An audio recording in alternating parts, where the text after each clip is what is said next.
I was sitting in my studio apartment on a cold Tuesday morning in November, staring at the Thanksgiving invitation I'd just received. Not the kind you'd hope for from your only daughter. No warm words, no "we'd love to have you, Dad." Just a text message that read, "Thanksgiving at the club this year. $85 per plate. Let me know if you can afford it." My daughter Jessica and her husband Marcus had been treating me like this for 3 years now. Ever since my wife Catherine passed away from cancer, leaving me alone in this modest place in normal San Diego neighborhood. They didn't know the truth. They thought I was just Richard Morrison, the retired civil engineer who'd squandered his life building bridges and roads, living off a modest pension in an 800 square foot apartment. They had no idea about the $5.2 million in my investment accounts, or the $3 million in startup shares that were about to go public, or the 14 rental properties generating $12,000 a month in passive income. Catherine and I had made a decision 30 years ago, when Jessica was still young. We'd watched too many families torn apart by money, seen too many children who only called when they needed something. So we lived modestly. We drove practical cars, took reasonable vacations, and never flaunted our wealth. We wanted to know that people loved us for who we were, not what we had. Before Catherine died, she made me promise something. We were sitting in her hospital room, and she took my hand with what little strength she had left. "Richard," she said, her voice barely above a whisper, "promise me you'll test her. I don't trust Marcus. I see how he looks at you, like you're beneath him.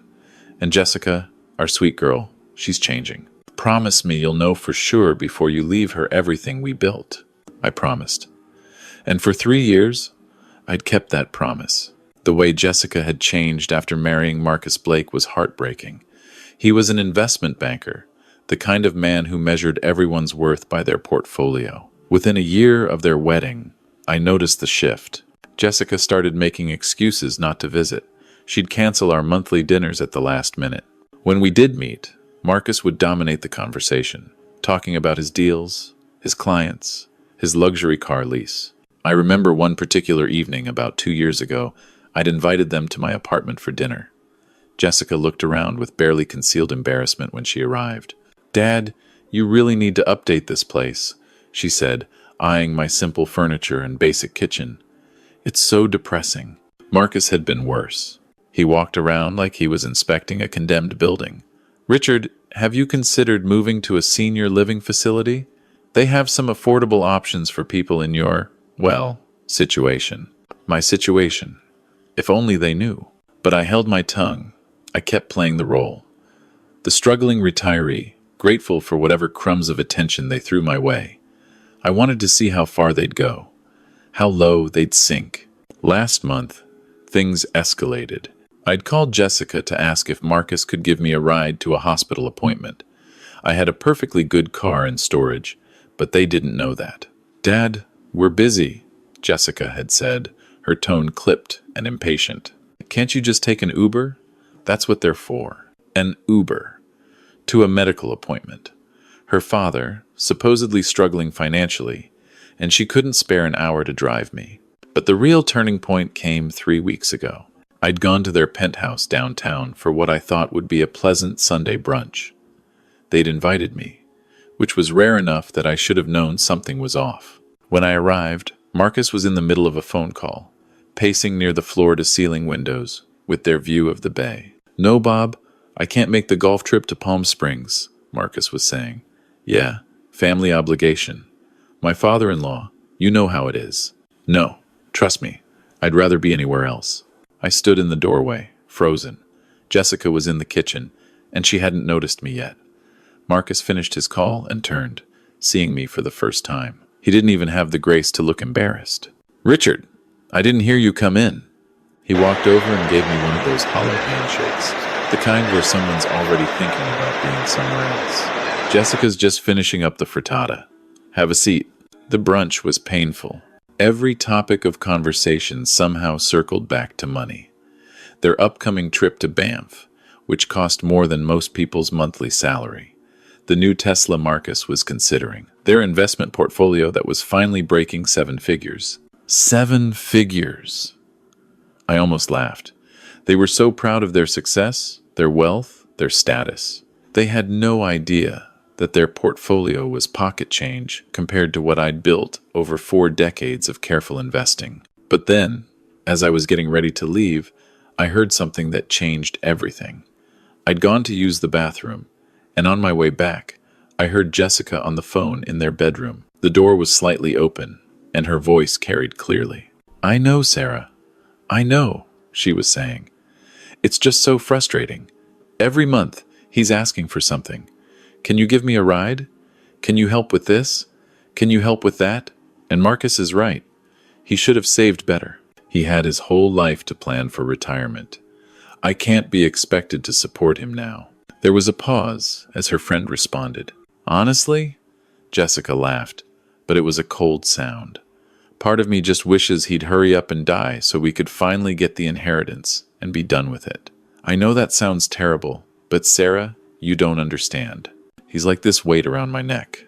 Every time I see him in that depressing apartment wearing those old clothes, it just reminds me of where I came from.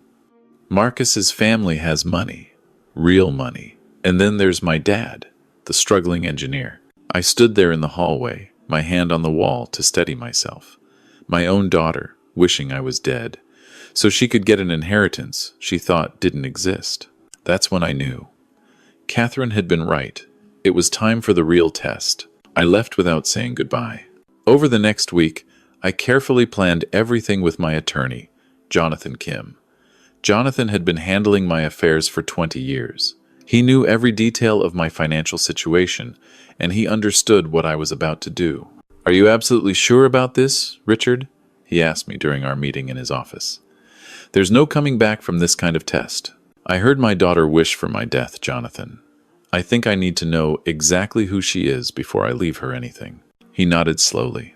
"All right, let's go over the plan." The plan was simple, but devastating. I was going to fake a serious illness, not cancer, that felt too close to how Catherine died, but something expensive, something that would require significant medical bills, something that would test whether Jessica loved me or just wanted my imagined inheritance. 2 weeks later, I called Jessica. I made my voice sound weak, tired. "Sweetheart, I need to talk to you about something. Can you come over?" To my surprise, she agreed. Maybe the urgency in my voice worried her. Or maybe Marcus pushed her to check on the inheritance situation. She arrived the next evening, and I'd set the stage carefully. I had medical pamphlets on the table, a bottle of prescription medication, empty and turned, so the label showed. I'd even borrowed a walker from a neighbor and left it by the door. "Dad!" Jessica's eyes went wide when she saw the walker. "What's going on?" I gestured for her to sit down. "Jessica, I need to be honest with you. I've been diagnosed with a serious heart condition. The doctors say I need surgery, but even with Medicare, the costs are substantial. I'm looking at about $40,000 in out-of-pocket expenses." I watched her face carefully. For just a moment, just a split second, I saw something flash in her eyes. Not concern, not worry. It was calculation. $40,000? She repeated. "Dad, that's a lot of money. Do you have savings?" "Some," I said carefully. "But you know how it is. The apartment, the bills, everything adds up. I was hoping maybe you and Marcus might be able to help. Not all of it, but maybe a few thousand to help me get started with the treatments." Jessica sat back in her chair. She looked at the medical pamphlets, at me, at the walker. "Dad, I don't know what to say. That's a huge amount. Marcus and I, we have our own expenses. The penthouse, the car payments, our lifestyle. We're not exactly swimming in extra cash." "I understand," I said quietly. "I just thought, since you're my only child, since your mother and I helped you through law school." "That was different," Jessica interrupted. "That was an investment in my future. This is just throwing money at a medical system that's going to take and take and take. Dad, have you considered that maybe this is just nature taking its course?" I felt something cold settle in my chest. "Nature taking its course? I don't mean it like that," she said quickly. But I could see she absolutely meant it like that. "I just mean, you're 65 years old. You've had a good life. Maybe expensive surgery isn't the answer. Maybe you should focus on quality of life with whatever time you have left. Whatever time I have left. I see, I said. So you won't help? Jessica stood up, clearly uncomfortable now. Dad, I need to talk to Marcus about this. It's a big ask. I'll call you, okay? She didn't call, but a week later, Marcus did. Richard, Jessica told me about your situation. His voice was brisk, businesslike. Look, I'm going to be straight with you. We can't afford to help with this medical situation, but I want you to know. We've been talking, and when the time comes, we'll make sure you have a dignified funeral. We'll handle all those arrangements, and we'll make sure any remaining debts are settled from whatever estate you leave behind. Any remaining debts from whatever estate I leave behind. They were already planning for my death, already thinking about what they'd inherit from the humble studio apartment and the supposedly meager savings of a retired civil engineer. I appreciate that, Marcus, I said, my voice carefully neutral. I'm sure whatever I leave behind will help cover things. Exactly, Marcus said, and I could hear the relief in his voice. We'll take care of everything. You just focus on your health. Well, as best you can. After I hung up, I sat in my apartment for a long time. The same apartment where Catherine and I had lived modestly while our investments grew. The same apartment where we'd laughed about our secret wealth, about the life we were building for our daughter. Catherine would have been heartbroken, but she also would have understood why this test was necessary. The next morning, I called Jonathan Kim. It's time to move forward with the new will. You're sure?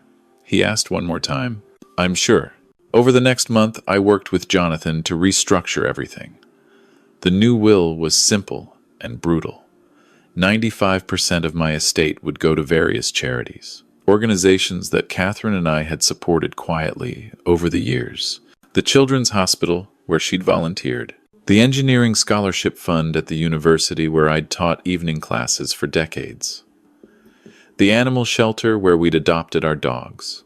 The remaining 5% would go into a trust fund for Tommy, Jessica's 10-year-old son, and my grandson. But there were conditions. Tommy wouldn't receive access to the trust until he turned 25, and only if he could demonstrate strong moral character through a series of evaluations by independent trustees. Tommy was the one bright spot in all of this. Jessica and Marcus were so focused on their social climbing that they barely paid attention to him. They'd shipped him off to expensive boarding schools and summer camps. But a few times a year, Tommy would call me in secret, just to talk.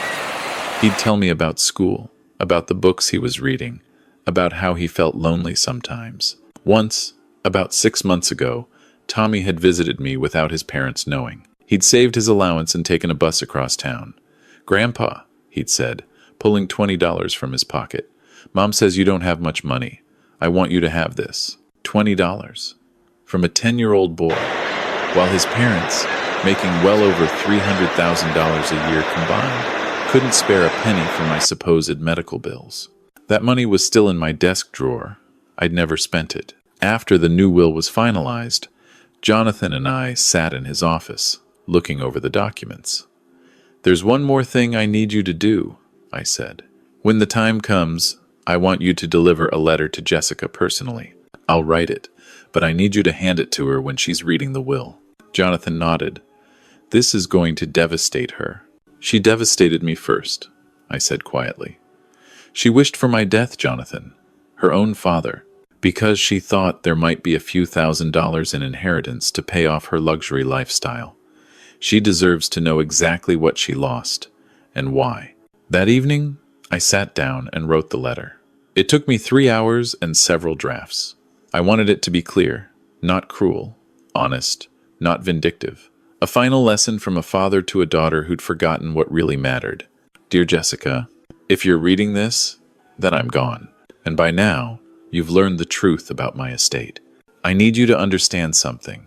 Your mother and I were never poor. We were never struggling. When I retired from my engineering career, we had already built significant wealth through careful investing in real estate. By the time your mother passed away, our net worth was over $8 million. You never knew this because we chose not to tell you. We wanted to know that you loved us for who we were, not what we had. We wanted to teach you the value of hard work, of integrity, of family bonds that transcend money. For 3 years after your mother died, I lived modestly. I pretended to struggle.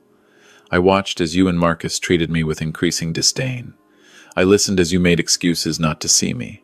I felt the sting when you refused to give me a ride to a medical appointment. But the real test came when I told you I was sick. When I asked for help with medical bills, you refused. Marcus talked about planning my funeral and settling my debts. And you, my daughter, told your friend that you wished I would hurry up and die so you could collect an inheritance you thought didn't exist. I heard you say that, Jessica. I was standing in your hallway, and I heard every word. I want you to know that I didn't do this out of anger. I did it out of love, the love a father has for his daughter, even when she's lost her way. I hope that someday you'll understand that the greatest inheritance I could give you isn't money. It's a lesson. Money doesn't change people. It reveals who they've been all along. 95% of the estate your mother and I built has gone to organizations that make the world better. The Children's Hospital, the Engineering Scholarship Fund, the Animal Shelter, places where compassion still matters more than cash. The remaining 5% is held in trust for Tommy, not for you. For my grandson, who once gave me $20 from his allowance because he thought I needed it. Who calls me just to talk, not to ask for something. Who might, if we're lucky, grow up to understand what you've forgotten. That character matters more than bank accounts.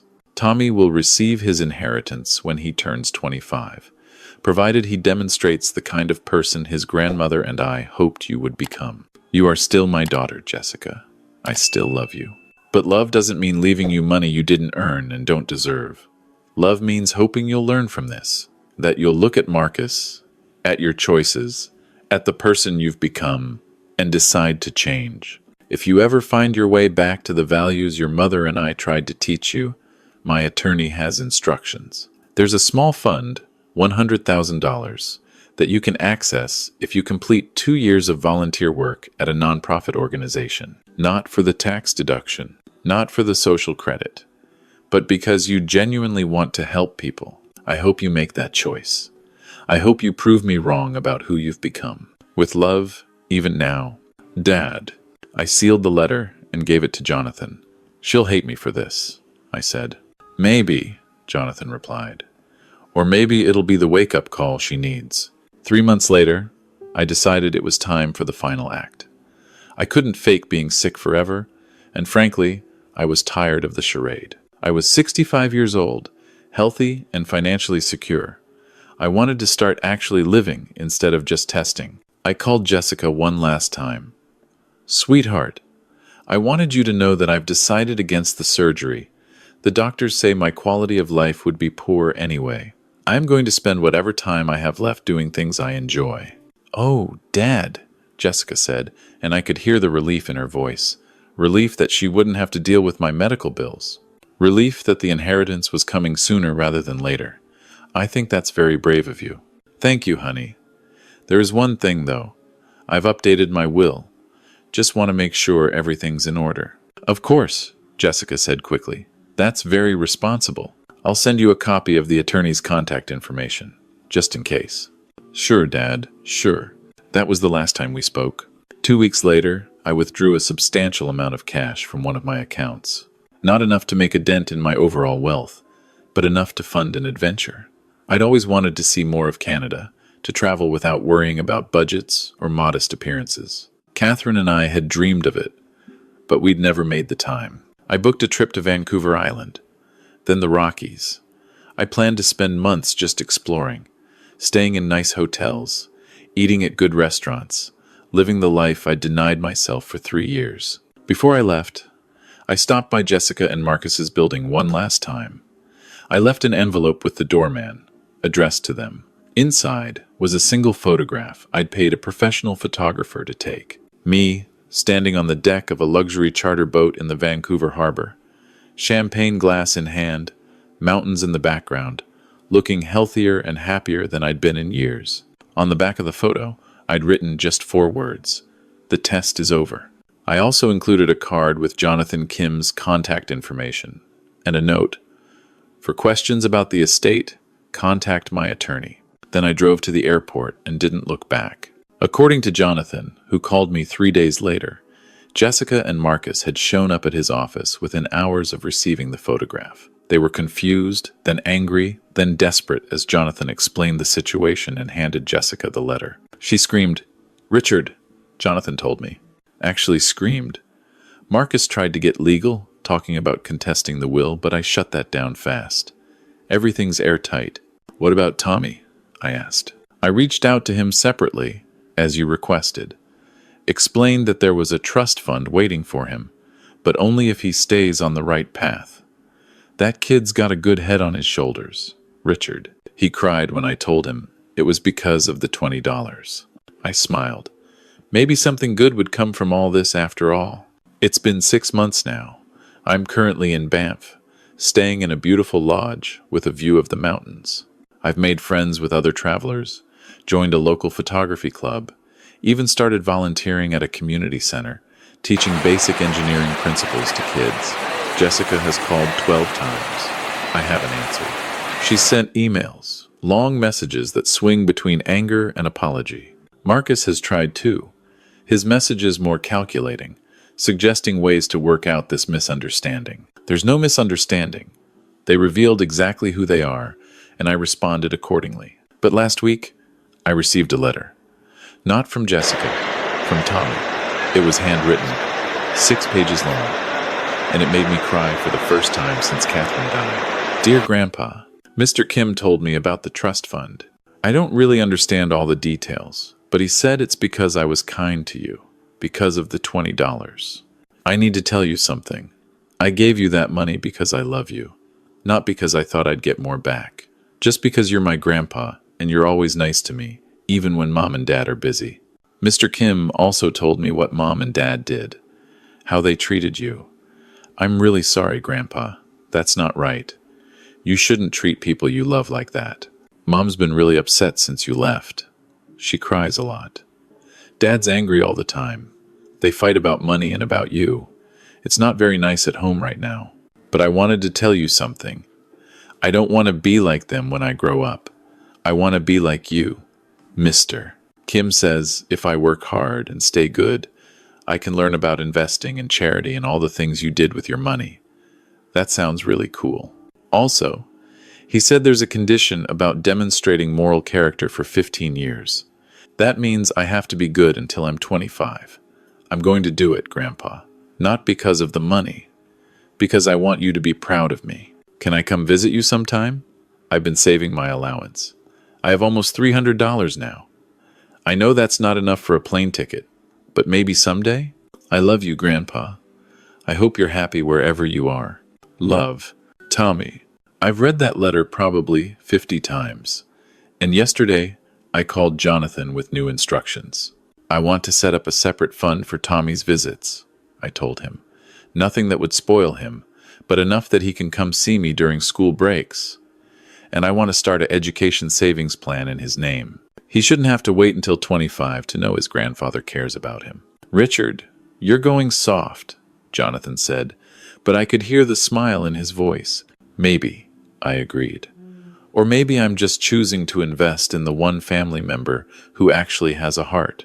Next week, Tommy's flying out to join me for a week in the mountains.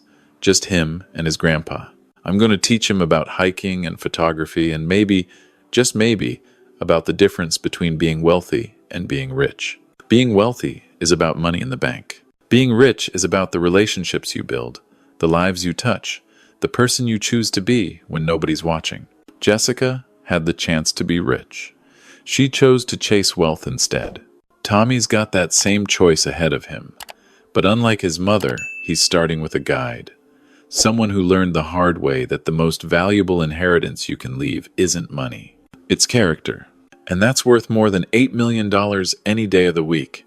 I'm sitting on the balcony of my lodge right now, watching the sun set over the Rockies. Tomorrow, Tommy arrives. I've got a whole week planned. Hiking, stargazing, teaching him to skip stones on the lake. Simple things. Free things. Things that matter. My phone buzzes. Another message from Jessica. I glance at it. Dad, please, Can we talk? I know I made mistakes. I know I failed your test, but I'm still your daughter. Doesn't that count for something? I stare at that message for a long time. And maybe, just maybe, I feel something soften in my chest. Not forgiveness, not yet, but possibility. Catherine used to say that everyone deserves a chance at redemption. That love means leaving the door open, even when someone's hurt you. I think about the letter I left for Jessica, about the $100,000 she can access if she volunteers for 2 years, about the possibility that she might actually change. I type out a response. Jessica, yes, being my daughter counts for something. It means I left you an opportunity to prove you're more than your worst choices. Read the letter again. Really read it. The door isn't locked, but you have to choose to walk through it. I hit send. Then I put the phone away and pour myself a glass of wine. Tomorrow, Tommy arrives. My grandson, who gave me $20 because he thought I needed it. Who wants to be like his grandpa, not like his parents. Who has 15 years to prove that character matters more than DNA. And somewhere in San Diego, Jessica is reading my message, making a choice about who she wants to be. I don't know how this story ends. Maybe Jessica never changes. Maybe she stays bitter and angry, trapped in her marriage to Marcus, forever resentful that the inheritance went to Charity and her son. Or maybe, just maybe, she takes the harder road. The road that leads through 2 years of volunteer work, of helping people with no expectation of reward, of slowly remembering the values her mother and I tried to teach her. Either way, I've made my peace with it. I chose to test her, and she failed. But I also chose to leave her a path back. Not an easy path, not a cheap path, but a path nonetheless.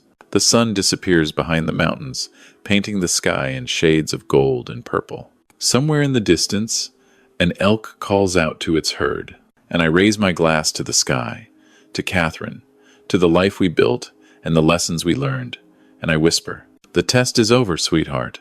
Now we wait and see if she learned anything from it." The wind carries my words away into the gathering darkness. And somewhere, in the distance, I can almost hear Catherine's laugh, proud and sad and hopeful all at once. Because that's what love is, in the end. Not the money you leave behind, not the possessions you accumulate, but the lessons you teach, the choices you offer, and the hope that somehow, against all odds, the people you love will choose to be better. Even if they have to learn the hard way, just like I did.